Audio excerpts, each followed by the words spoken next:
Assalamualaikum warahmatullahi wabarakatuh. Selamat datang di video pembelajaran matematika wajib, di mana pada video pembelajaran kali ini kita akan membahas materi mengenai grafik fungsi trigonometri matematika wajib kelas 10 semester 2. Sebelum kalian mempelajari video pembelajaran ini, saya sarankan untuk kalian harus sudah memahami konsep daripada trigonometri, di mana materi prasyarat yang harus kalian pahami adalah mengenai sudut-sudut istimewa serta sudut-sudut yang berelasi.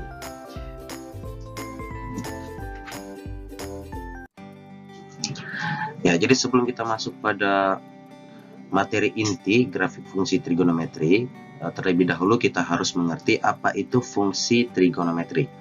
Nah, jadi fungsi trigonometri adalah pemetaan ukuran besar sudut ke suatu nilai tertentu. Nah, jadi di situ ada kalimat pemetaan, di mana pemetaan ini maksudnya adalah hubungan, ya, hubungan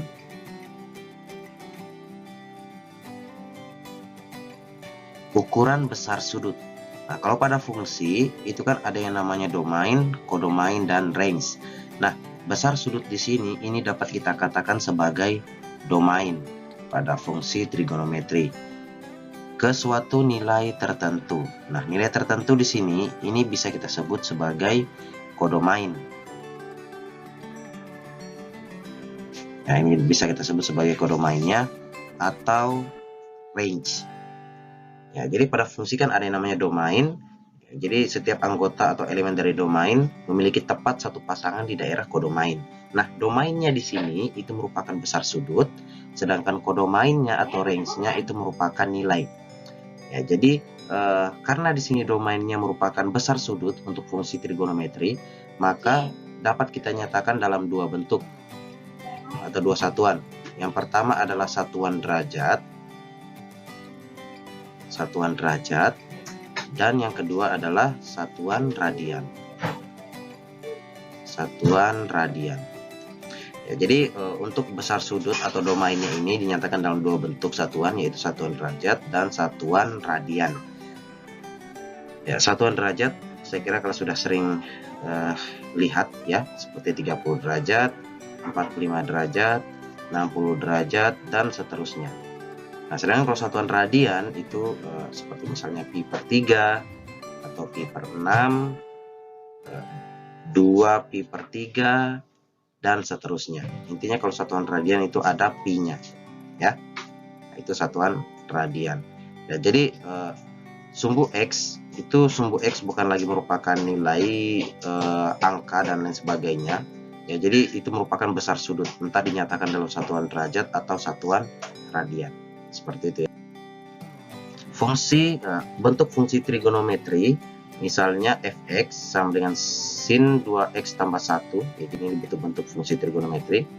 Gx sama dengan 2 kosinus kuadrat x, atau hx 2 dikurang tangan x. Ya, jadi ini bentuk fungsi trigonometri dan sebagainya. Ya, jadi bagaimana cara menentukan nilai dari besar sudut? Ya, jadi cara menentukan nilai dari besar sudut, kita akan menggunakan sudut-sudut istimewa serta sudut-sudut yang berelasi. Seperti yang saya katakan sebelumnya, jadi materi prasyaratnya kalian harus sudah mampu menguasai sudut-sudut istimewa serta sudut-sudut yang berelasi. Sebagai contoh, di sini kita disuruh menentukan nilai dari fungsi fx, gx, dan hx. Ya, di sini sudah ada domainnya ya untuk fx, gx, dan hx-nya. Kita akan coba kerjakan mulai dari bagian A. Ya, bagian A di sini nilai x-nya adalah atau domainnya adalah 30 derajat. Jadi untuk x sama dengan 30 derajat. Ya, jadi variabel x ini kita akan ganti dengan 30 derajat langsung ya. F dalam kurung 30 derajat sama dengan sin 2 dikali 30 derajat ditambah 1 sama dengan sin 2 dikali 30 derajat itu 60 derajat ditambah 1. Sin 60 derajat ini adalah setengah akar 3 ditambah 1. Nah, setengah akar 3 ini kita sederhanakan bentuknya. Ini sama saja dengan akar 3/2 ditambah 1. Ya, 1 ini kita ubah bentuknya sehingga penyebutnya nanti sama. Kita samakan penyebutnya, berarti akar 3/2 ditambah, kita ubah bentuknya tapi tidak ubah nilainya, 2/2. Kenapa 2/2? Ya karena penyebutnya tadi kan harus kita samakan ya, 2. Nah, jadi supaya nilainya sama maka pembilangnya juga harus 2. Karena 2 dibagi 2 hasilnya adalah 1. Ya. Ya, jadi akar 3/2 ditambah 2/2 hasilnya adalah akar 3 ditambah 2/2. Inilah nilainya untuk bagian A. Untuk X sama dengan pi/4 ya, jadi nyatakan dalam bentuk radian. Jadi pi/4 ini itu sama saja dengan pi itu kan 180 ya, 180 derajat diper 4 hasilnya adalah 45 derajat. Jadi 45 derajat, sini 45 derajat ya, jadi X di sini kita akan ganti dengan 45 derajat. Berarti GX atau G dalam kurung 45 derajat sama dengan 2 dikali kosinus X. X nya kita ganti dengan 45 derajat. 2 dikali kosinus 45 derajat. Yaitu hasilnya adalah 1/2 akar 2 ya. 1/2 akar 2. Ini kita kali 2 dikali 1/2 akar 2, berarti tinggal akar 2. Ya, ini adalah nilainya. Kemudian yang bagian C,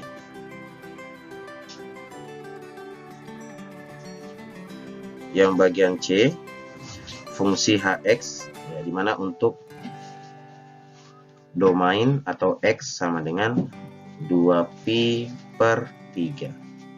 Ya, kita cari tahu dulu nih 2pi/3 berapa. X sama dengan 2pi/3, berarti 2 dikali 180 derajat diper 3. 180 bagi 3 ini kan 60 ya. 2 dikali 60 derajat itu 120 derajat. Jadi 2pi/3 ini adalah 120 derajat. Berarti kita ganti variabel X nya dengan 120 derajat. Maka H dalam kurung 120 derajat sama dengan 2 dikurang tangen 120 derajat. Sama dengan 2 dikurang ya, jadi kita karena di sudut istimewa itu hanya sampai 90 derajat, maka kita pakai sudut-sudut yang berelasi. Berarti tangen kita akan gunakan sumbu X agar nama sudut tidak berubah. 180 derajat. 120 derajat ini ada di kuadran yang kedua ya. Jadi 120 derajat ini ada di kuadran kedua. Dimana di kuadran kedua itu yang bernilai positif hanya sinus ya. Ya, sinus dan kebalikannya. Nah, jadi 180 derajat dikurang berapa hingga menghasilkan 120? Maka harus dikurang 60 derajat. Ya, inilah alfanya. Maka yang kita ambil adalah alfa. 2 dikurang tangen alfanya tadi adalah 60 derajat. Sehingga 2 dikurang tangen 60 derajat. Oh, langsung ya. Tangen derajat itu adalah akar 3 ya. Jadi tangen 60 derajat itu adalah akar 3. Nah, maka inilah hasilnya, penilaiannya ya.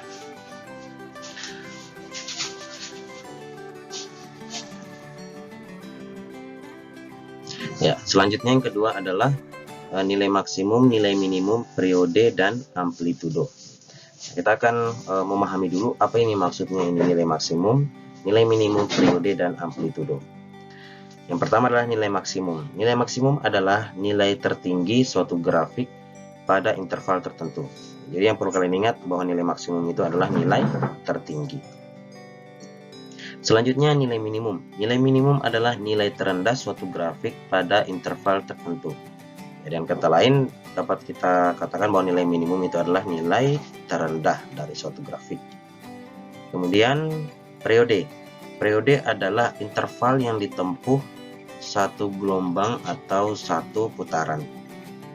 Nah, jadi dapat dikatakan satu gelombang itu apabila telah melewati satu bukit dan satu lembah. Ya, jadi harus melewati satu bukit, ingat satu bukit dan satu lembah, yaitu satu gelombang. Kalau satu putaran atau satu putaran di sini, ini sama saja dengan 2pi, atau kalau dalam satuan derajat itu sama dengan 360 derajat. Jadi satu periode itu sama dengan satu gelombang atau satu putaran, di mana satu gelombang itu maksudnya adalah satu bukit dan satu lembah, atau sama dengan ketika satu putaran, berbicara mengenai satu putaran, maka 2pi nilainya dalam bentuk radian, atau kalau dalam bentuk derajat itu 360 derajat, ya. Kemudian amplitudo. Amplitudo adalah setengah dari jarak antara nilai minimum dan nilai maksimum. Ya, jadi ada kata setengah di sini. Jadi amplitudo itu adalah setengah dari jarak. Ya, jadi kalau berbicara mengenai jarak, maka ketika misalnya jarak dari 1 sampai 3, maka jaraknya adalah 3, ya, atau nilai mutlak 3 sama dengan 3. Seperti itu ya. Konsep jarak di sini. Jadi ada jarak dan setengah. Setengah dari jarak, nilai minimum dan nilai maksimum. Ya, sebagai contoh, kita akan menentukan nilai maksimum, minimum, periode, dan amplitudo. Maksimum terlebih dahulu. Maksimum itu tadi katanya adalah nilai tertinggi dari suatu grafik. Nah, maka nilai tertinggi dari suatu grafik kita bisa lihat di sini kurvanya, ya. Dimulai dari sini. Ya, jadi nilai tertingginya itu ada di sini. Di mana nilai tertingginya adalah 2. Maka kita tulis sini nilai maksimumnya adalah 2. Nilai minimum. Nilai minimum itu nilai terendah dari suatu grafik. Nilai terendahnya tepat ada di sini. Ya. Di mana nilai terendahnya itu adalah negatif 2. Maka kita tulis di sini negatif 2. Periode. Periode katanya adalah interval yang ditempuh satu gelombang atau satu putaran. Ya, jadi satu gelombang tadi apabila telah melewati satu bukit dan satu lembah. Ya, atau satu putaran sama dengan 2pi sama dengan 360 derajat. Kita lihat di sini kurvanya. Dimulai dari sini kurvanya, ya. Jadi dari sini ya ke sini, ini setengah, ya, setengah lembah, kemudian naik lagi kurvanya, naik kemudian turun, ya, ini satu bukit, ya, jadi kurang setengah lembah lagi, ya, ya, jadi turun lagi sampai di sini, ini setengah lembah, ya, maka setengah lembah dengan setengah lembah jadi satu lembah, ya. Jadi sampai di sini ini sudah memenuhi syarat satu gelombang, di mana satu gelombang syaratnya tadi adalah satu bukit dan satu lembah. Nah, maka di sini batasnya. Maka satu periodenya untuk grafik ini itu adalah 2pi, ya, 2pi atau sama dengan 360 derajat untuk gambar yang ini. Selanjutnya amplitudonya. Tadi amplitudonya katanya adalah setengah dari jarak antara nilai minimum dan nilai maksimum. Setengah itu kan 1/2, ya. 1/2 dikali jarak antara nilai minimum dan nilai maksimum. Ya, jaraknya berapa? Jadi di sini kan ada 1, ya. Ada 1, kemudian di sini ada negatif 1. Berapa jaraknya? 2 ke min 2. Tadi 2 kan nilai maksimumnya. Min 2 adalah nilai minimum. Berarti jaraknya adalah 1, 2, 3, 4. Jadi jaraknya itu adalah 4. Setengah dikali 4 ini hasilnya adalah 2. Ya, jadi amplitudonya adalah 2. Ya, mudah, ya. Ya. Sebagai contoh agar kalian lebih memahami konsep yang sudah kita pelajari sebelumnya, kita akan coba mengerjakan beberapa contoh ini, ya. Yang pertama adalah tentukan nilai fx sama dengan sin x per sin x ditambah cos x untuk nilai x sama dengan 30 derajat dan x sama dengan pi per 3. Nah, kita akan langsung kerjakan yang bagian pertama, yaitu untuk x sama dengan 30 derajat, ya, atau domainnya sama dengan 30 derajat. Maka nilainya berapa? Ya, jadi variabel x ini kita akan ganti dengan 30 derajat, ya, yang ini. Maka f 30 derajat sama dengan sin 30 derajat diper sin 30 derajat ditambah kosinus 30 derajat sama dengan sin 30 derajat itu adalah setengah diper dengan sin 30 derajat setengah ditambah cos 30 derajat itu setengah akar 3 ya, sama dengan pembilangnya tetap setengah ya, setengah ditambah setengah akar 3 ya, karena penyebutnya sudah sama maka kita langsung jumlahkan saja. Hasilnya adalah 1 ditambah akar 3 per 2 ya. Selanjutnya operasinya saya ubah ya, dari bagi menjadi kali, maka setengah dikali yang tadi awalnya penyebutnya itu dari pembilang menjadi penyebut dan penyebut menjadi pembilang, kita balik karena tanda operasinya saya sudah ubah jadi kali, berarti 2 diper 1 ditambah akar 3 sama dengan 2 ini kita bagi, maka sisa 1 dikali 1 hasilnya adalah 1 diper 1 tambah akar 3 ya, karena di penyebutnya masih berbentuk akar yang ini, maka kita akan kali dengan sekawannya. Sekawannya adalah 1 dikurang akar 3. Kenapa kurang di sini? Ya karena ketika perkalian sekawan maka yang kita kalikan harus tanda operasinya menjadi lawan dari tanda operasi yang pertama. Kalau di sini kurang maka di sini tambah. Kalau di sini kurang, di sini tambah. Kalau di sini tambah berarti di sini kurang, gitu ya. Dipar dengan 1 dikurang akar 3 ya. Jadi pembilang dan penyebut kita kali dengan sekawannya yang penyebut ini sama dengan 1 dikali 1 dikurang akar 3 hasilnya berarti 1 dikurang akar 3 diper ya. Jadi ini misalnya kalau ada A plus B, A min B ya, ketika ada seperti ini sama saja dengan A dikali A kan A kuadrat ya, kemudian A dikali B dikali min B berarti min AB, B dikali A itu adalah positif AB, positif B dikali min B hasilnya adalah min B kuadrat atau sama dengan A kuadrat min AB positif AB, habis sisa dikurang B kuadrat. Jadi intinya ketika ada ketemu A plus B dikali A min B ini sama saja dengan A kuadrat dikurang B kuadrat ya, sama seperti yang ini ya. 1 kita anggap sebagai A dan akar 3 kita anggap sebagai B ya, seperti itu ya. Maka hasilnya adalah A kuadrat, 1 tadi kan A kuadrat ya, berarti 1 pangkat 2 itu hasilnya adalah 1, akar 3 kuadrat itu hasilnya adalah ya dikurang akar 3 kuadrat hasilnya adalah ya, kalau akar dikuadratkan akarnya hilang ya atau habis, maka sisanya adalah 3 ya. Maka sama dengan pembilangnya 1 dikurang akar 3 diper 1 dikurang 3 min 2 ya, atau di sini 1 dikurang akar 3 ini saya sederhanakan lagi dengan cara saya pindahkan ke kanan ini, berarti 1 negatif 1 per 2 karena di bawahnya ini negatif 1 per 2 dikali 1 dikurang akar 3. Nah, ini adalah nilainya ya. Itu untuk yang X sama dengan 30 sama dengan Pi per 3.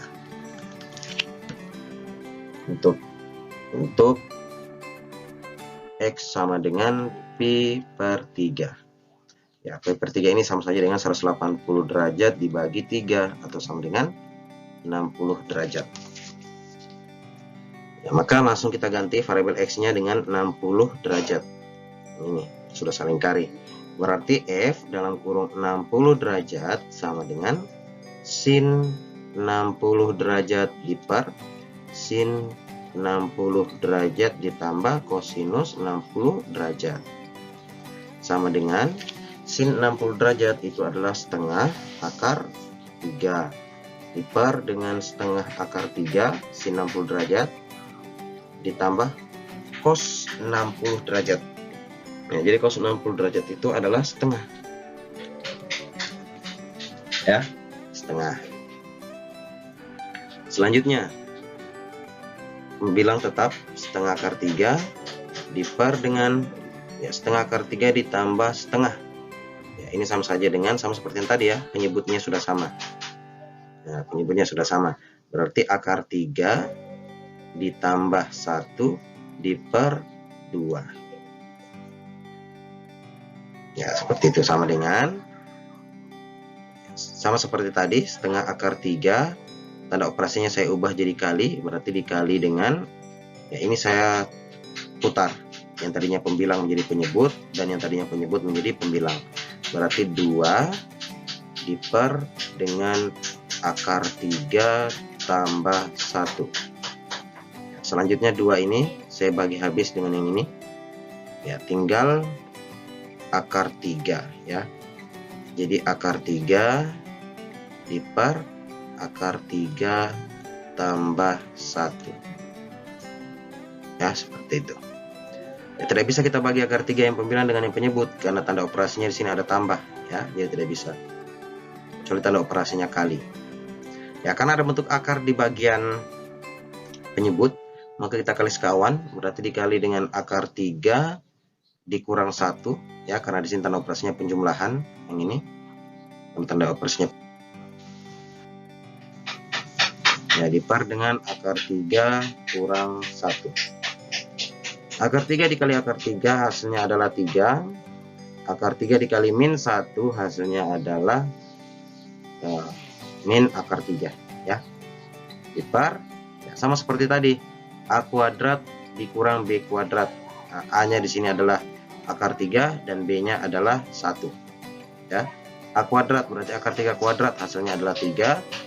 B kuadrat dikurang ya, dikurang B kuadrat 1 kuadrat hasilnya adalah 1. Maka hasilnya adalah 3 dikurang akar 3 diper 3 dikurang 1 2 ya, atau bisa kita tuliskan bentuknya seperti ini, setengah ya, 3 dikurang akar 3 nya kita pindahkan, langsung kita faktorkan ya, 3 dikurang akar 3 ya, seperti ini ya. Itu adalah nilainya.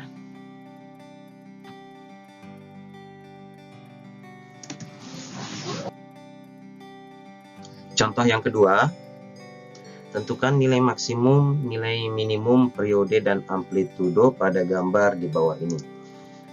Nah, jadi di sini ada gambar kurva fx dan kurva gx. Kita akan tentukan nilai maksimum, nilai minimum, periode dan amplitudonya. Yang pertama untuk fungsi fx terlebih dahulu. Nah, fungsi fx. Fungsi fx yang ini, nilai maksimumnya adalah nah, di sini ya.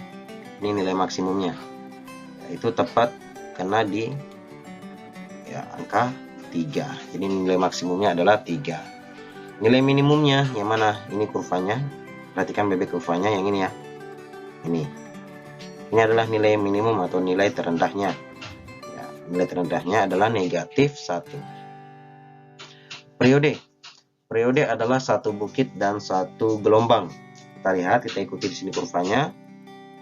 Nah, jadi kurvanya di sini, yang ini itu satu bukit. Setengah bukit ya, setengah bukit.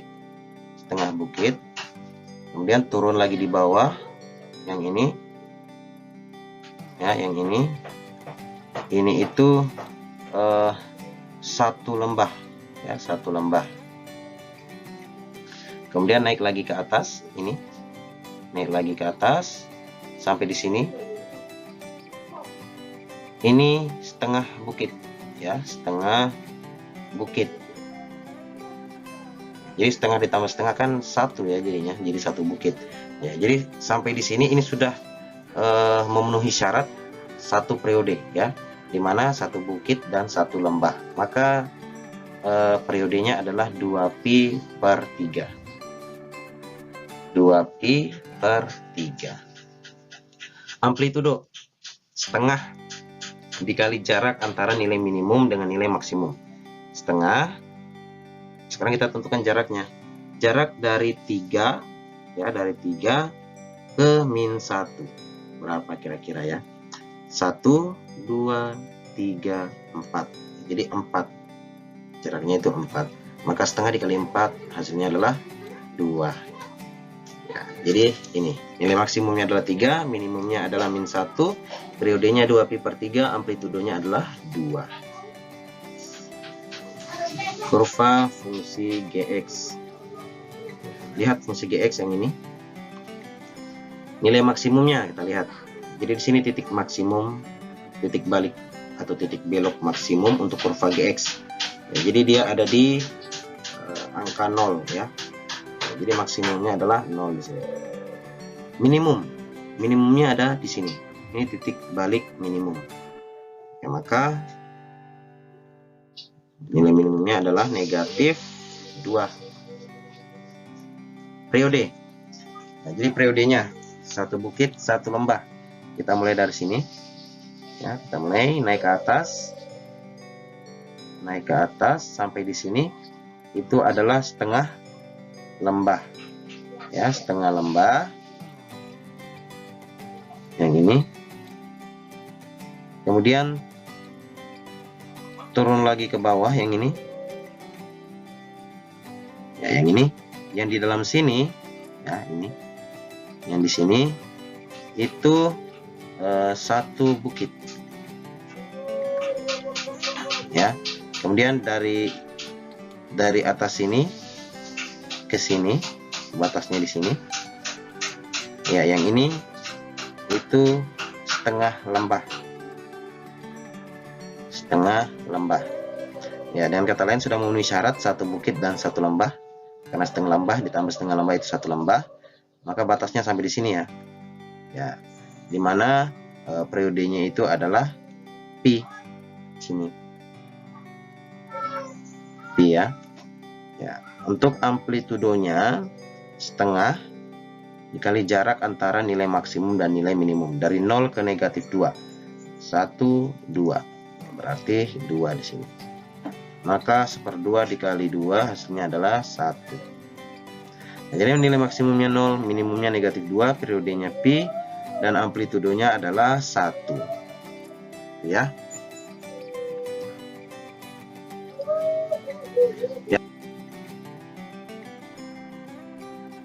Sekian video pembelajaran kita kali ini. Untuk mengasah kemampuannya kalian, silakan kerjakan soal-soal latihan yang berkaitan dengan